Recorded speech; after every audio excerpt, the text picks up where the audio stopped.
முன்னாள் முதலமைச்சர் ஓ பன்னீர்செல்வத்தின் ஆதரவாளர்கள் ஒவ்வொருவராக மாற்றுக் கட்சிகளில் இணைந்து வரும் நிலையில் ஓபிஎஸ் தனித்து விடப்படுகிறாரா என்ற கேள்வி எழுந்துள்ளது. இதுகுறித்து விரிவாக விவரிக்கிறது இந்த செய்தி தொகுப்பு.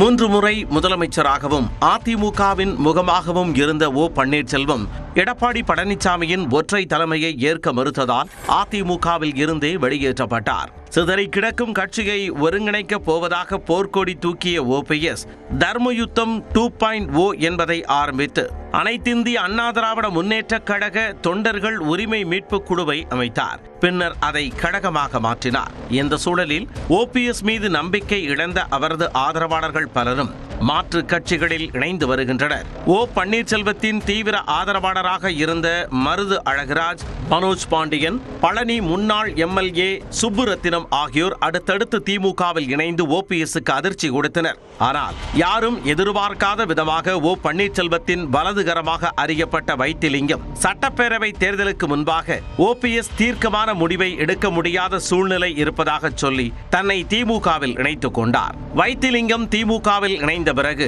தானும் திமுகவில் இணைய இருப்பதாக கூறிய முன்னாள் எம்எல்ஏ குன்னம் ராமச்சந்திரன் பின்னர் அரசியலை விட்டே விலகுவதாக அறிவித்தார். இந்த நிலையில் ஓ பன்னீர்செல்வத்தையும் திமுகவில் இணைப்பதற்கான முயற்சி நடப்பதாக அரசியல் விமர்சகர் ரவீந்திரன் துரைசாமி தெரிவித்துள்ளார். அவருக்குள்ள குட்வில்ல மதிச்சு திராவிட முன்னேற்ற கழகம் அவரை தன்வசப்படுத்திக் கொள்வதற்கு மு.க. ஸ்டாலின் விரும்புகிறாரு.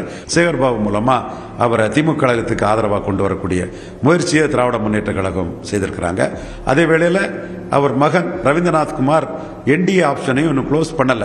மறுபுறம் ஓபிஎஸ் அணியில் இருந்து அமைதியாக வெளியேறிய முன்னாள் எம்எல்ஏ ஜேசிடி பிரபாகரன் விஜய் முன்னிலையில் தன்னை தாவேகாவில் இணைத்துக் கொண்டார். பெங்களூரு புகழேந்தியும் ஓபிஎஸ் அணியில் இருந்து வெளியேறி அமைதியாத்து வருகிறார். அதிமுகவில் இருந்து ஓபிஎஸ் வெளியேற முக்கிய காரணகர்த்தாவாக இருந்த மாநிலங்களவை உறுப்பினர் தர்மரும் தற்பொழுது எடப்பாடி பழனிசாமி ஆதரவாளராக மாறியுள்ளார்.